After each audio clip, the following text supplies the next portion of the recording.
السلام علی سید الانبیاء و اشرف الانبیاء و خاتم الانبیاء والمرسلین اما بعد فاعوذ باللہ من الشیطان الرجیم بسم اللہ الرحمن الرحیم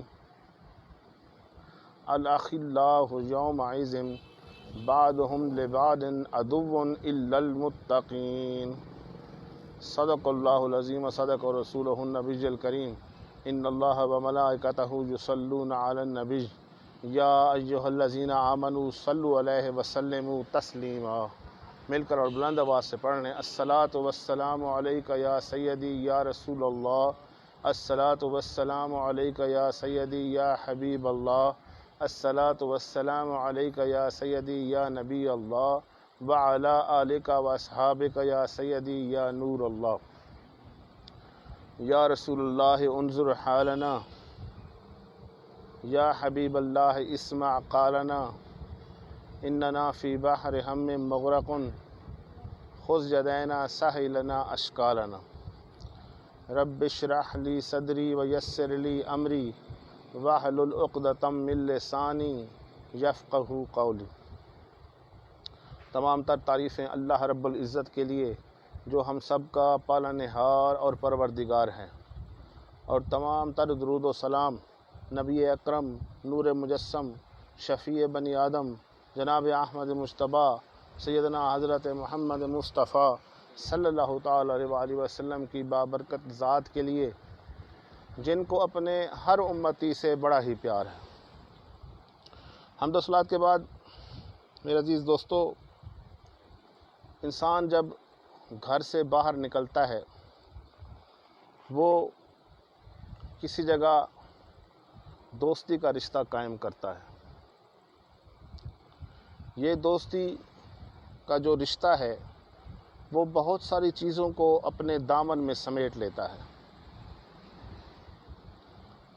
انسان کے اس کی ذات کے اوپر خارجی اثرات ہوتے ہیں،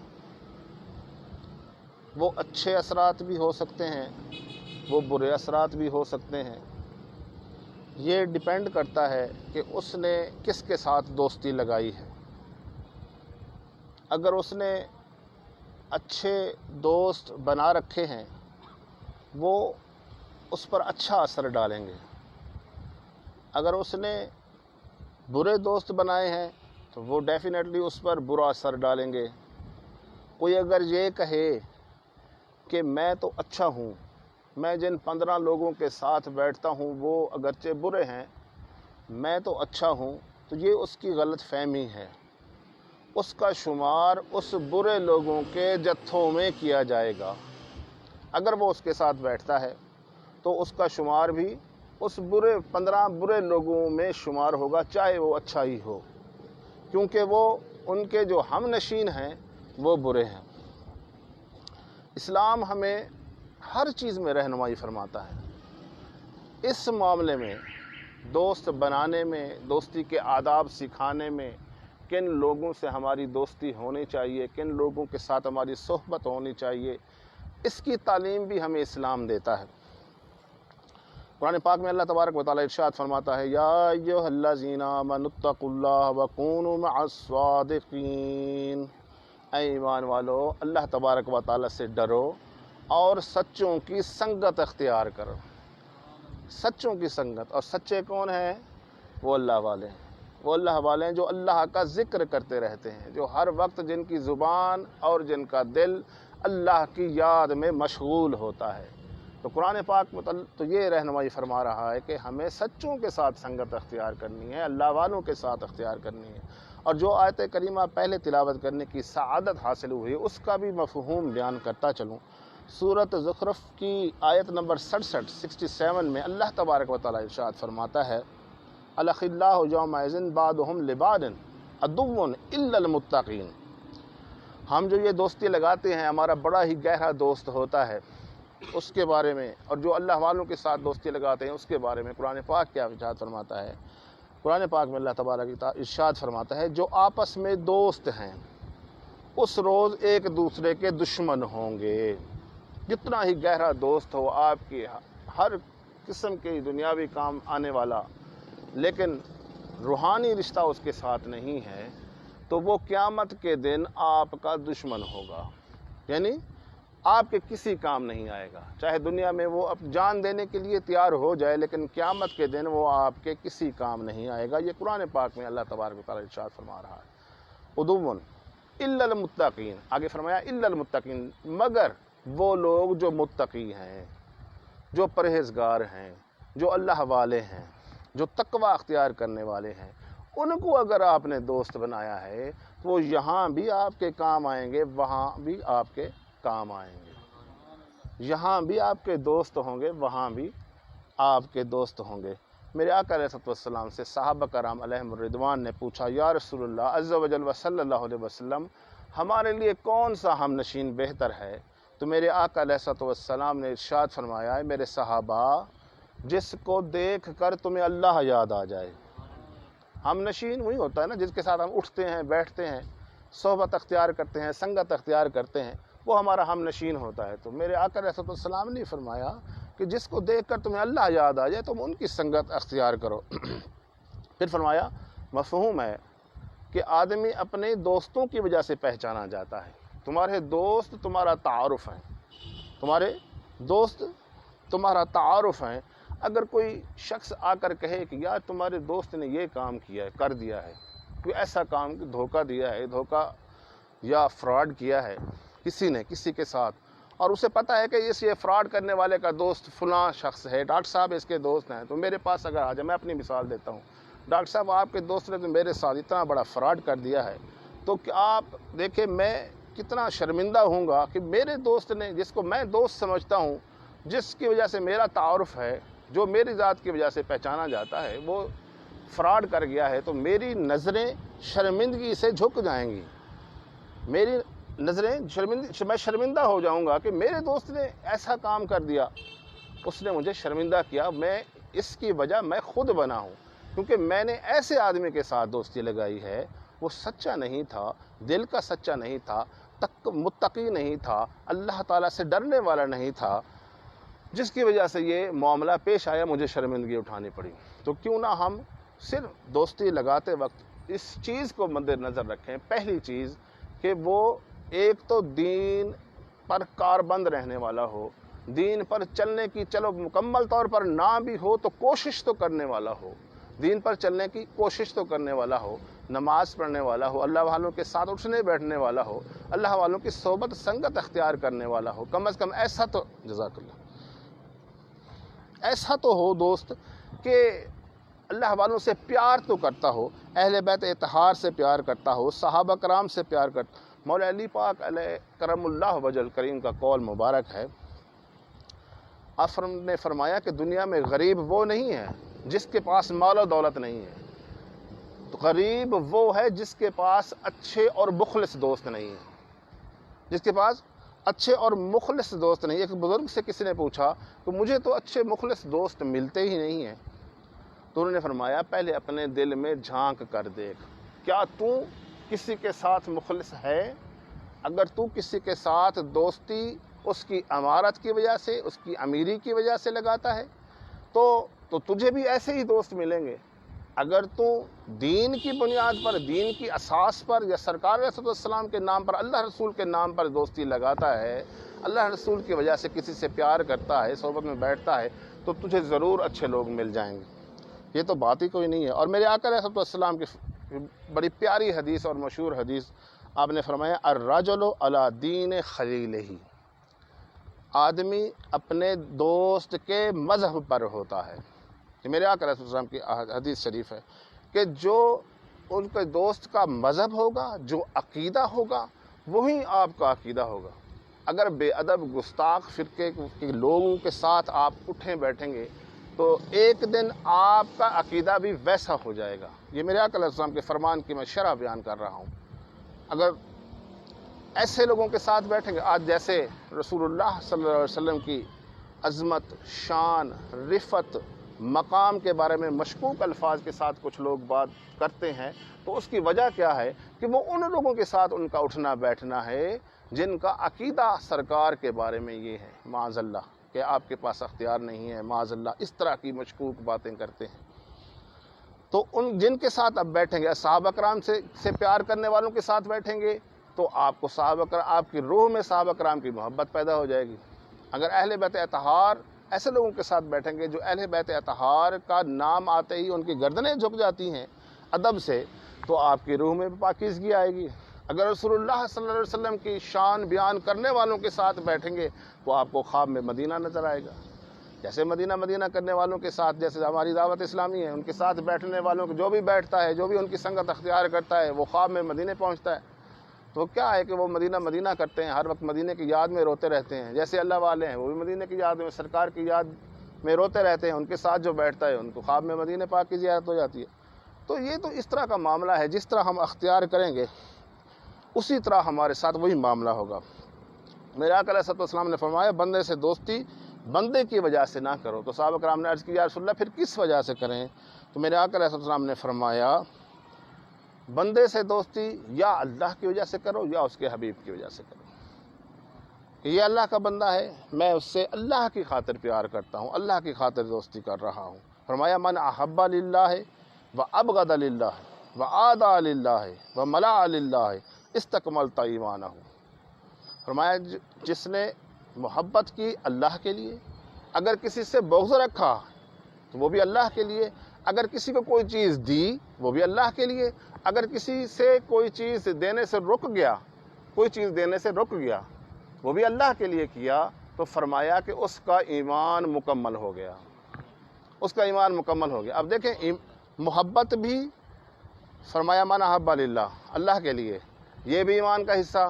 پھر بغض بھی، اگر کسی سے بغض رکھا ہے، بغض ایسے نہیں کہ عام مسلمان سے بغض کس وجہ سے؟ اللہ کے لیے، وہ گستاخ ہے، وہ سرکار کی شان میں ایسے الفاظ بیان کرتا ہے جس سے سرکار کی شان میں گستاخی ہوتی ہے، یا صحابہ کرام اولیاء کی شان میں گستاخی ہوتی ہے، تو وہ اس سے بغض رکھتا ہے۔ جیسے اللہ حضرت فرماتے ہیں دشمن احمد پہ شدت کیجئے، ملحدوں سے کیا مروت کیجئے، شرک ٹھہرے جس میں تعظیم حبیب، اس برے مذہب پہ لعنت کیجئے۔ مقصد بغض بھی ایمان کا حصہ ہے، لیکن اس سے جو بغض کے لائق ہے، جو صحابہ کرام سے معاذ اللہ بغض رکھتا ہے، جو اہل بیت اطہار سے بغض رکھتا ہے، ہمیں بھی اس سے بغض رکھنا چاہیے، یہ ہمارے ایمان کا حصہ ہے۔ میرے آقا علیہ السلام نے ارشاد فرمایا، مفہوم ہے، پوچھا گیا یا رسول اللہ عز و جل صلی اللہ علیہ وسلم خالص ایمان کس کا ہے؟ تو آپ نے فرمایا خالص ایمان اس کا ہے جو اگر محبت کرے تو وہ بھی اللہ کے لیے، اگر نفرت کرے تو وہ بھی اللہ کے لیے کرے۔ کسی سے نفرت ہو تو وہ ذاتی رنجش نہ ہو، وہ اللہ کے لیے ہو، اگر محبت ہو تو وہ بھی اللہ کے لیے ہو۔ امام غزالی علیہ رحمہ پاک فرماتے ہیں میں زیادہ دوست نہیں بناتا ہوں، کیونکہ دوستوں کے بھی کچھ حقوق ہیں، کم دوست بناتا ہوں تاکہ یہ حقوق پورے کر سکوں۔ میرے آقا علیہ السلام نے ہماری تربیت فرمائی، اگر ہم آپ کی سیرت پاک کا مطالعہ فرمائیں۔ ایک دن آپ اپنے ایک صحابی کے ساتھ کسی سفر پر روانہ ہوئے، تو راستے میں جہاں پڑاؤ کیا تو ایک درخت تھا، وہاں سے آپ نے وہ درخت کی شاخ کاٹی اور مسواک بنائی، 2 مسواکیں بنائیں، تو ایک بالکل سیدھی مسواک بنی تو ایک ٹیڑھی تھی۔ تو آپ نے وہ جو سیدھی مسواک تھی اپنے صحابی کو دی اور ٹیڑھی مسواک اپنے پاس رکھ لی۔ تو صحابی نے عرض کی یا رسول اللہ میں آپ کا غلام ہوں، میں آپ کا نوکر، میں آپ کا خادم ہوں، میں امتی ہوں، آپ رسول ہیں، آپ یہ سیدھی مسواک رکھ لیں، مجھے ٹیڑھی مسواک دے دیں، میں اس پر گزارا کر لوں گا، میں غلامانہ طرز پر زندگی گزارنا چاہتا ہوں۔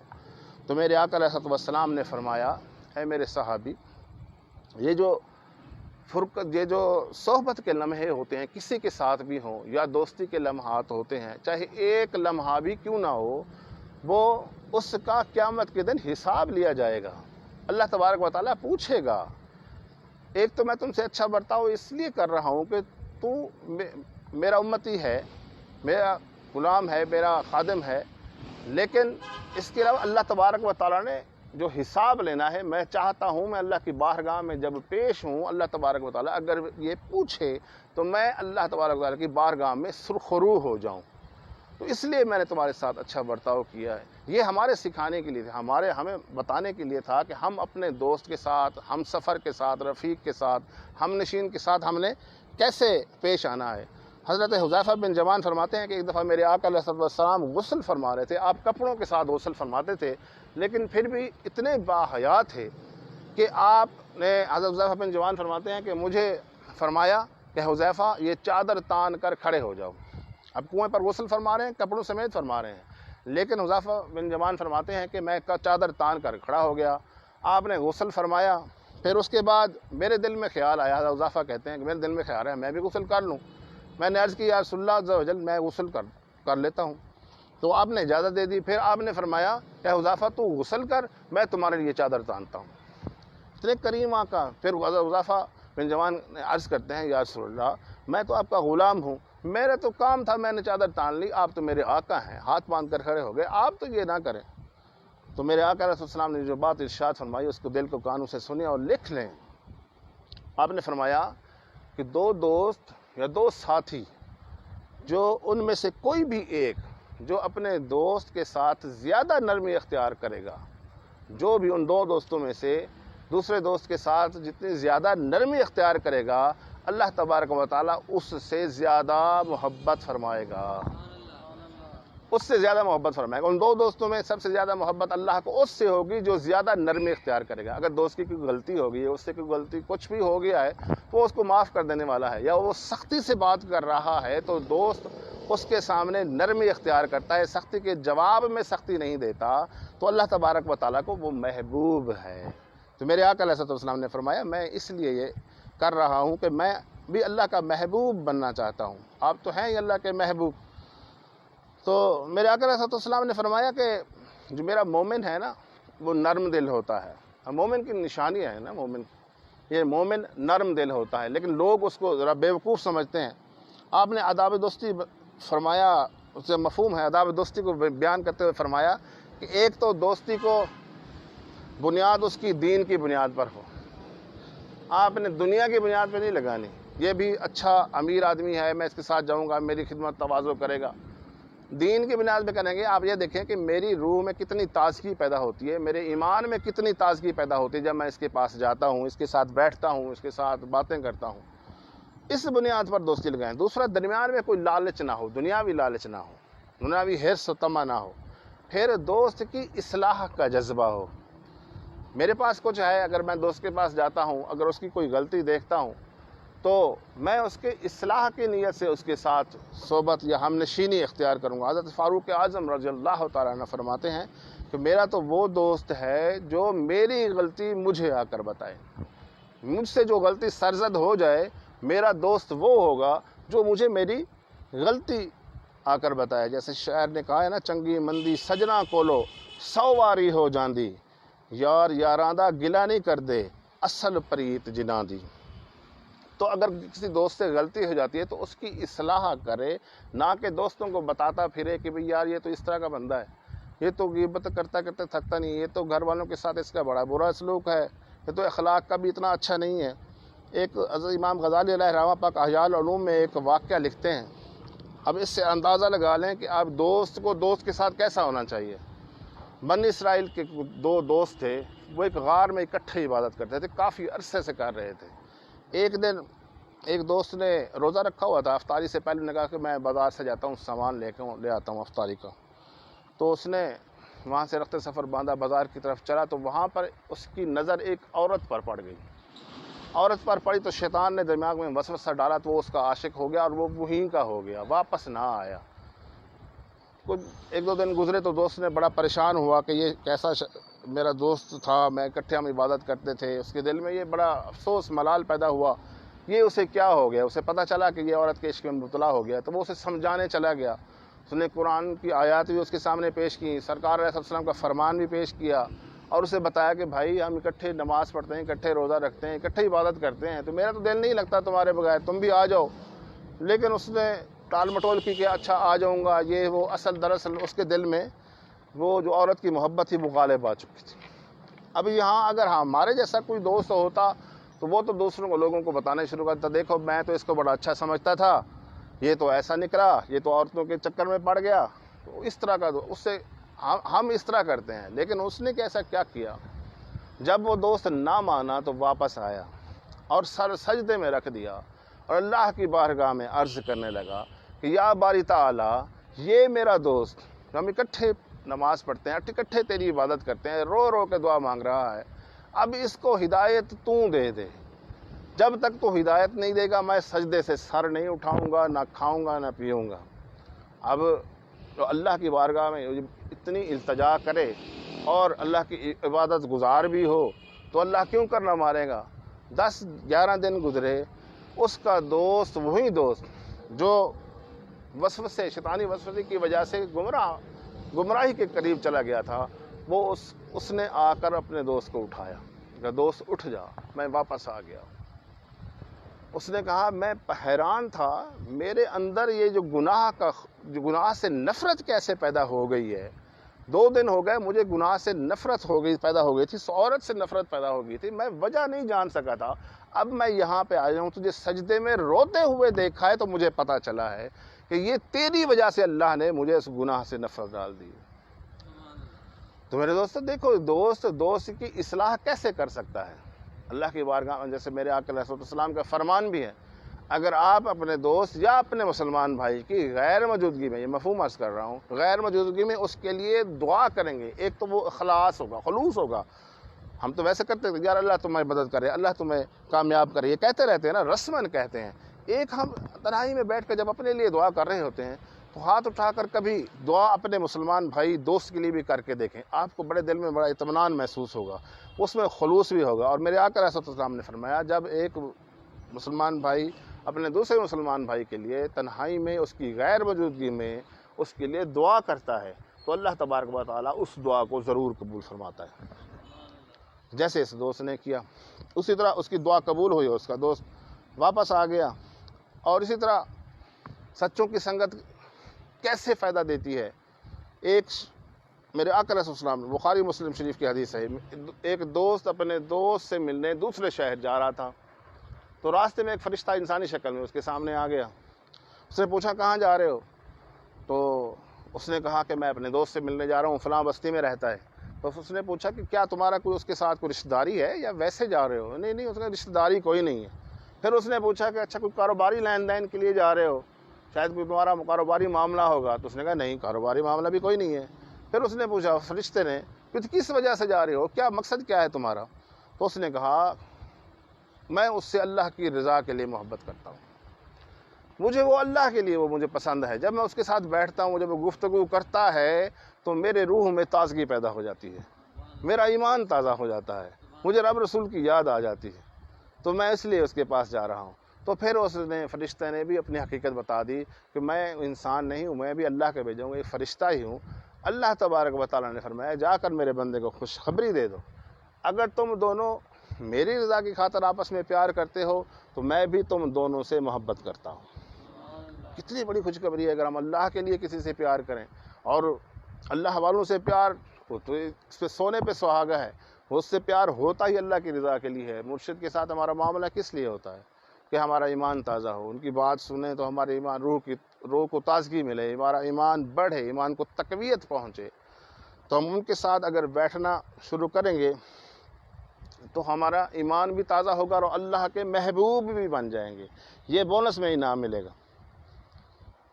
درود پاک پڑھیں. الصلاۃ والسلام علیکم یا سیدی یا رسول اللہ وعلی آلک و صحابک یا سیدی یا حبیب اللہ. حضرت ابو ادریس خولانی ایک تابعی بزرگ گزرے ہیں، دمشق میں رہتے تھے. تو ایک دن حضرت معاذ بن جبل، یہ صحابی رسول ہیں، ان کی آمد کا جو اعلان ہوا کہ دمشق کی ایک جامع مسجد میں حضرت معاذ بن جبل تشریف لا رہے ہیں، دوڑے آپ کی زیارت کے لیے. پہنچے تو وہاں پر آپ کے گرد حضرت معاذ بن جبل کے گرد لوگ اکٹھے ہو چکے. صحابی رسول تھے، جہاں بھی جاتے تھے، پوری دنیا میں آپ نے صحابی رسول نے آپ گئے ہیں تبلیغ دین کے سلسلے میں. دمشق پہنچے تو وہاں بھی لوگ اکٹھے ہو گئے آپ کی زیارت کے لیے اور آپ سے دین کی باتیں سیکھنے لگے. حضرت ابو ادریس خولانی کہتے ہیں کہ مجھے دل میں تھا کہ میں ان کے ساتھ تنہائی میں بیٹھوں، گفتگو کروں. تو میں رات کے فجر سے کافی پہلے، صبح صادق سے بھی پہلے آ گیا، بھی اب پہلے جب مسجد میں جب یہ تشریف لائیں گے تو میں قدم بوسی بھی کر لوں گا، دست بوسی کروں گا، ان کے ساتھ اپنے دل کی بات بھی کہہ لوں گا۔ لیکن جب میں مسجد میں پہنچا تو آپ پہلے ہی تشریف لا چکے تھے اور نوافل میں مصروف تھے۔ میں پیچھے ہاتھ باندھ کر بیٹھ گیا، تو جب نوافل سے فارغ ہوئے تو پوچھا کیسے آنا ہوا، تو میں نے عرض کی حضور آپ سے بات کرنی ہے، تو انہوں نے فرمایا کہ ہاں بولو۔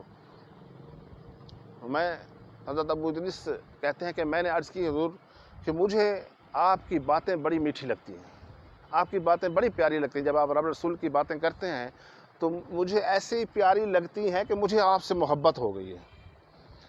تو حضرت معاذ بن جبل فرماتے ہیں کہ واقعی تجھے مجھ سے محبت ہو گئی ہے؟ تو حضرت ابو ادریس کہتے ہیں مجھے اپنے رب کی قسم مجھے آپ سے پیار ہو گیا ہے، مجھے آپ سے پیار ہو گیا ہے، میں آپ کے خدمت میں رہنا چاہتا ہوں اور آپ مجھے رب رسول کا نام سکھائیں۔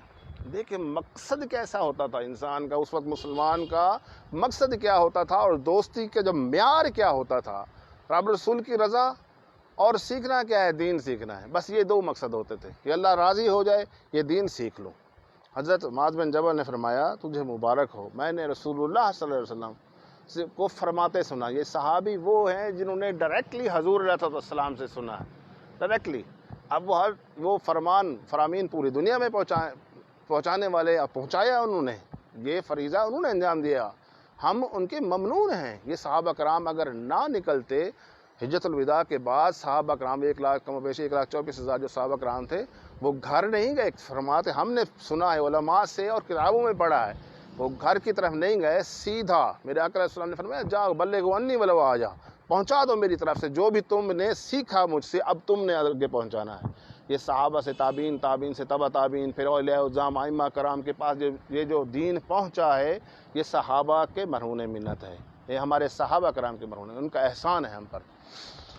تو آپ نے فرمایا، معاذ بن جبل نے فرمایا کہ میں نے رسول اللہ کو یہ فرماتے سنا ہے کہ جو اللہ کی رضا کے لیے کسی سے محبت کرے گا تو اللہ تبارک و تعالیٰ بھی اس سے محبت کرے گا۔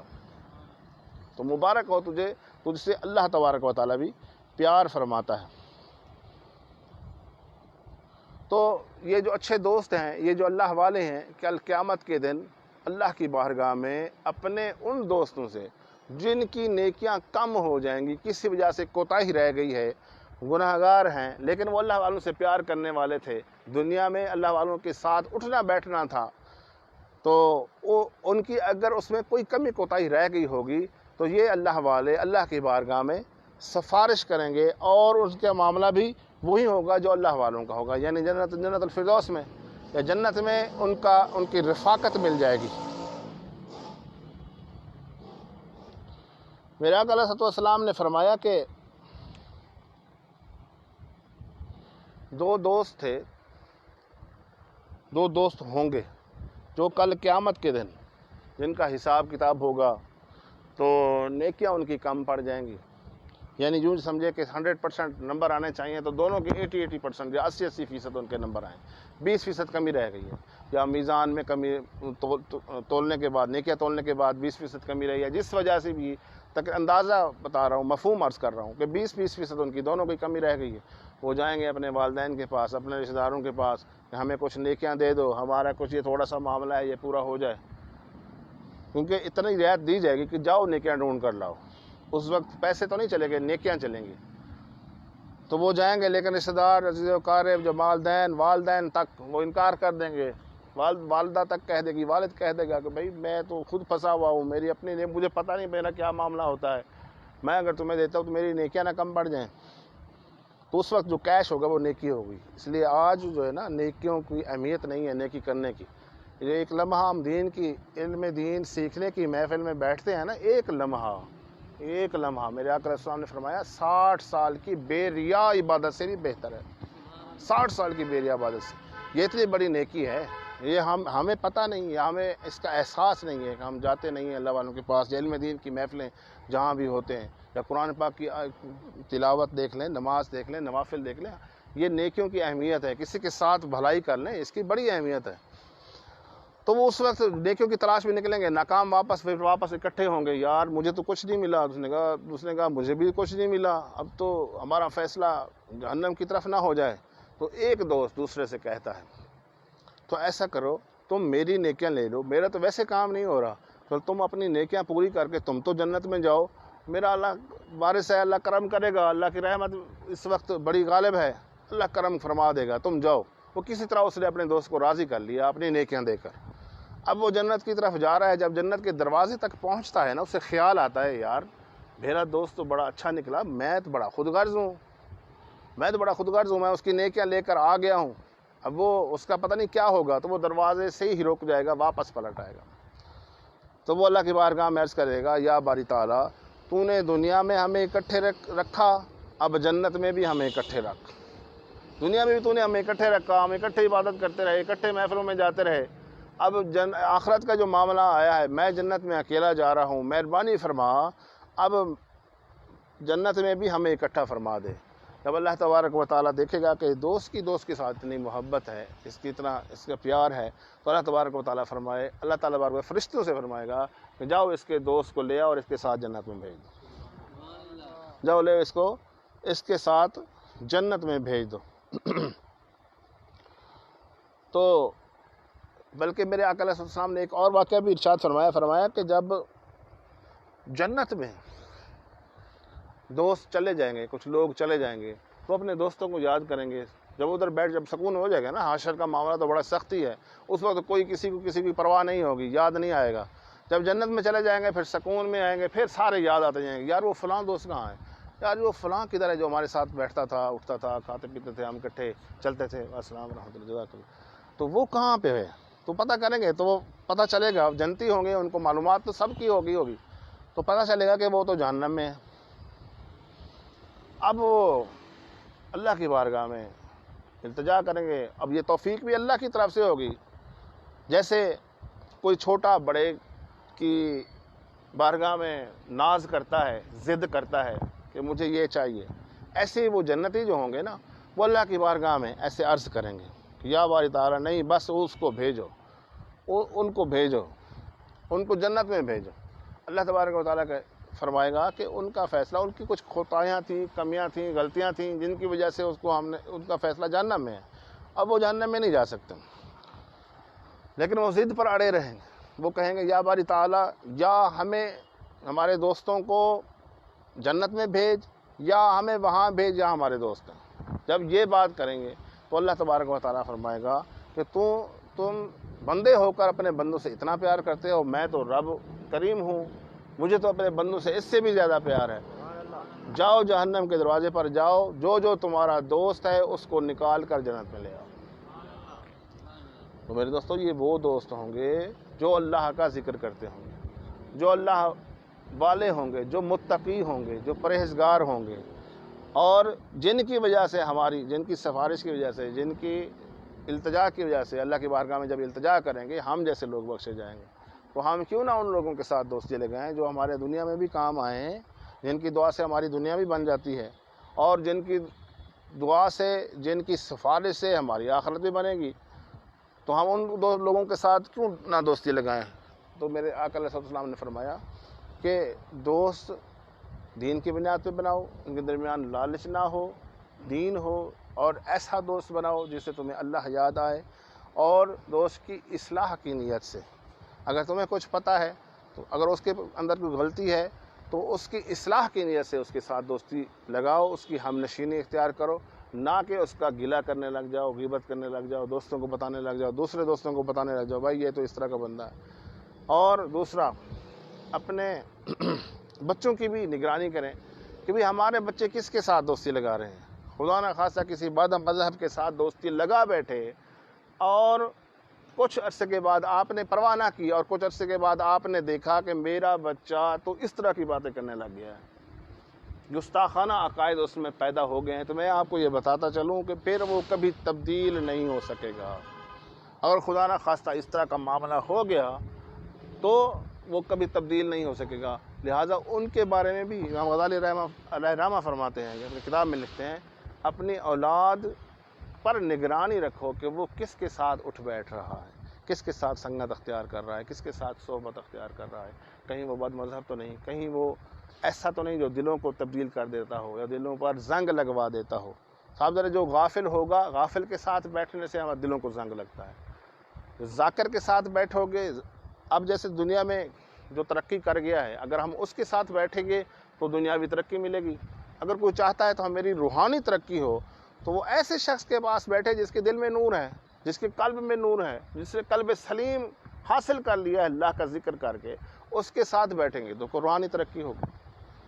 اللہ تبارک و تعالیٰ سے دعا ہے کہ ہمیں ایسے دوست نصیب فرمائے، ایسے دوستوں کی صحبت نصیب فرمائے جو ہمارے قلب کو تبدیل کر دے۔